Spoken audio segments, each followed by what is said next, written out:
Next we'll look at a sagittal view, so a cut section of an eye, to learn the inner parts of it.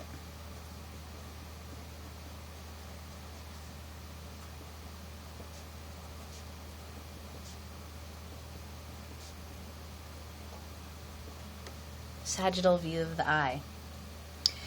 So the eye has 3 layers, and I'm going to color them, and we'll put a name on them, and then we'll talk some more about the function.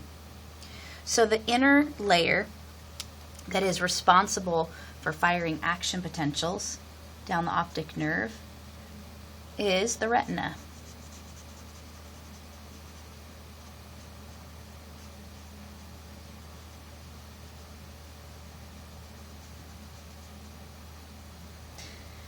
And you can complete the circle from up here.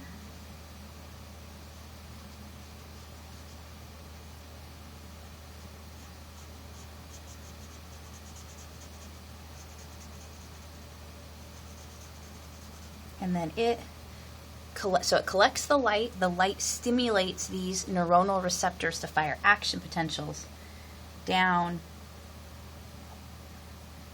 the optic nerve.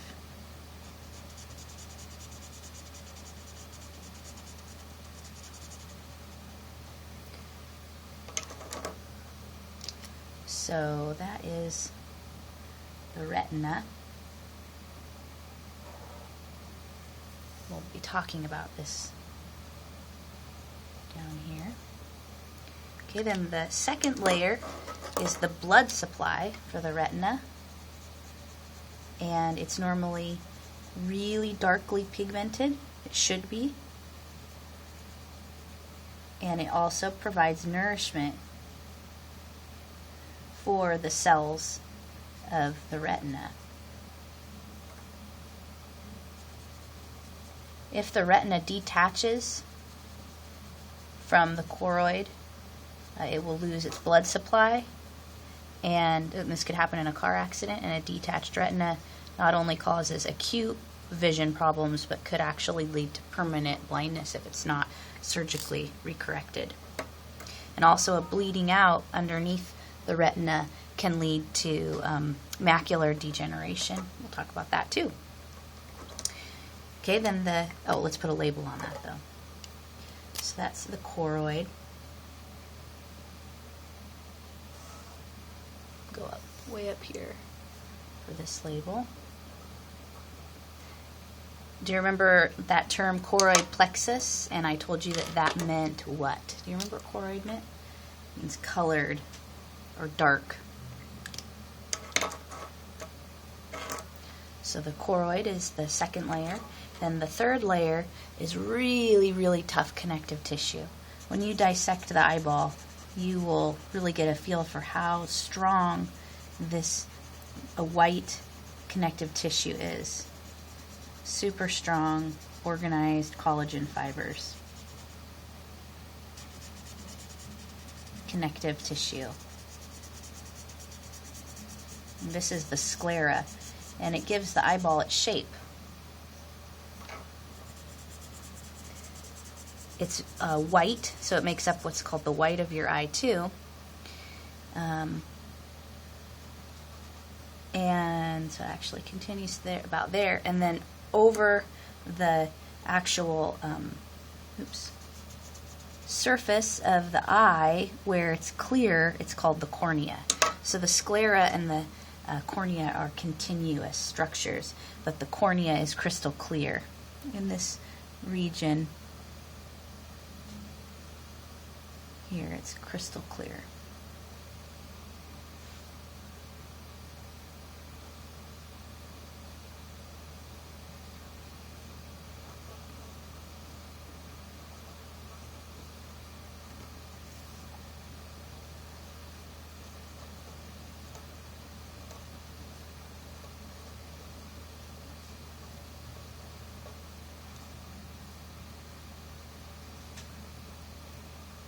Okay, so now you can see we've gotten a few good labels on there. Let's talk about the colored part of your eye. I sort of have green eyes, so I'll go ahead and be egocentric here and have this, have green eyes. So here's the iris. And it can constrict so that there's a very tiny hole here, or it can dilate so that there's a very large hole there, and you can hardly tell what color someone's eyes are when it's that dilated.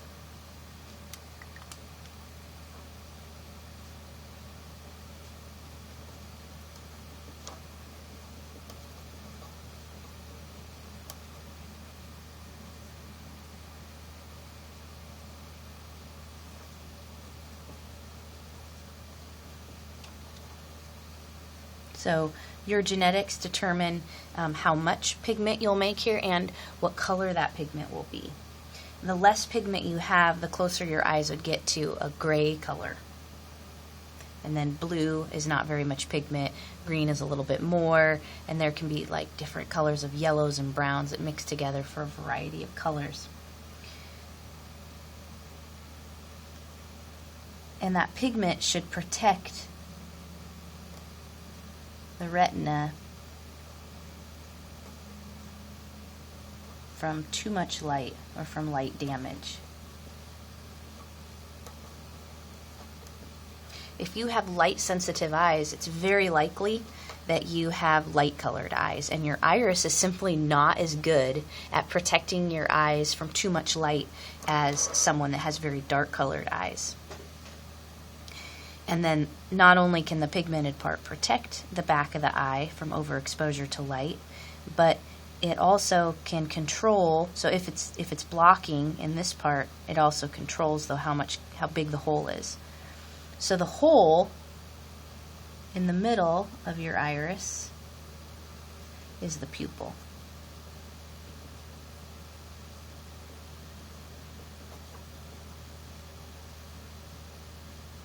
And it can either be constricted, or the iris can either be constricted or dilated.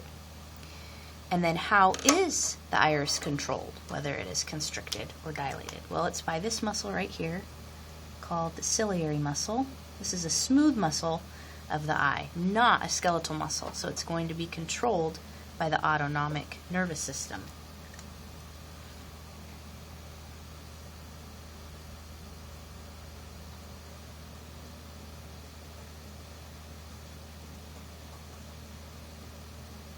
And specifically, it's controlled by the third cranial nerve. So it controls the iris constriction, dilation, and it also controls the bending of the lens. The lens, I'll color that with yellow.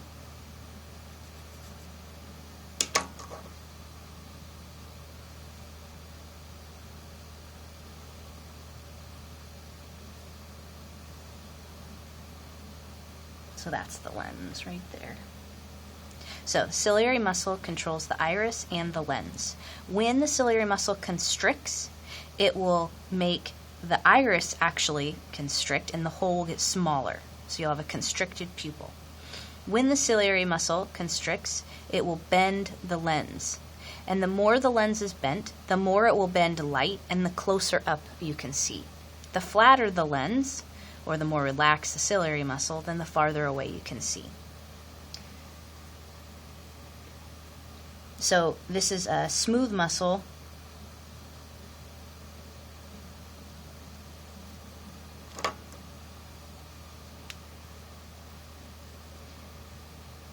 Okay, the space in the front of the eye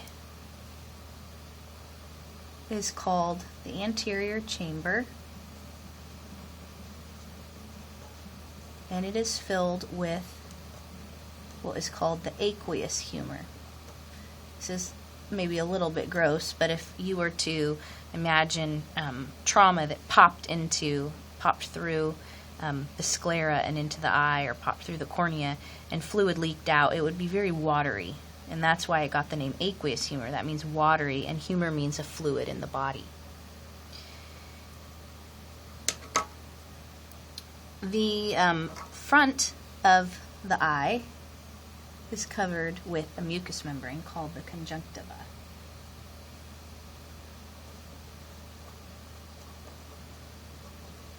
And I'm kind of running out of colors. I guess I could use orange. I haven't used that.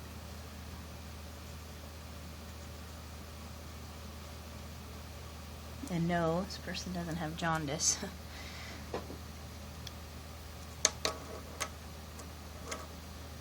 In the case of jaundice, by the way, the sclera starts to accumulate bilirubin, which gives that yellow color. Okay, now we'll talk about this chamber here. So instead of being called the anterior chamber, this much larger chamber back here is called the posterior chamber.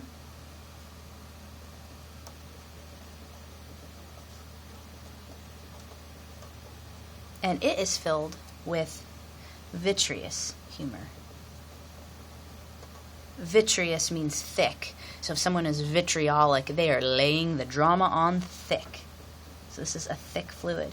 And when you dissect a cow eyeball, you'll have the pleasure of, when you open this up, you'll find this jello-like mass that gives, so the vitreous humor gives eyeball shape, along with the sclera. So you've got the sclera holding it in the eyeball shape, and then the vitreous humor is pressing the retina up against the choroid.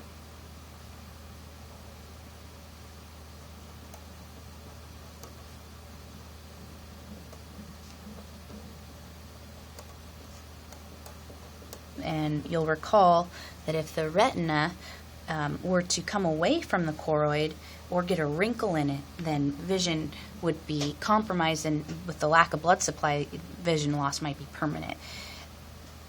And so again, in a case of trauma, or if there were some of the vitreous humor was leaking out, or the pressure was going too low, then there could be a problem with the retina staying attached to the back of the eye. The opposite problem is glaucoma. So let's look up here. Not enough vitreous humor, I'll call it VH. Then you could have a detached retina, or other problems with vision that way. What about too much? Well, we even have a name for that. If there's too much pressure back there, we call that glaucoma. So too much, I'll just say too much pressure in the posterior chamber, not necessarily too much fluid. Yeah, so then glaucoma, if there's too much pressure back here, it starts to press on the neuronal receptors, and the pressure can actually destroy the optic nerve over time, and then blindness can occur. Okay, now let's go ahead, and actually I think I'll stop here, and then on the next video we'll go more in deep about all of the functions of the parts of the eye.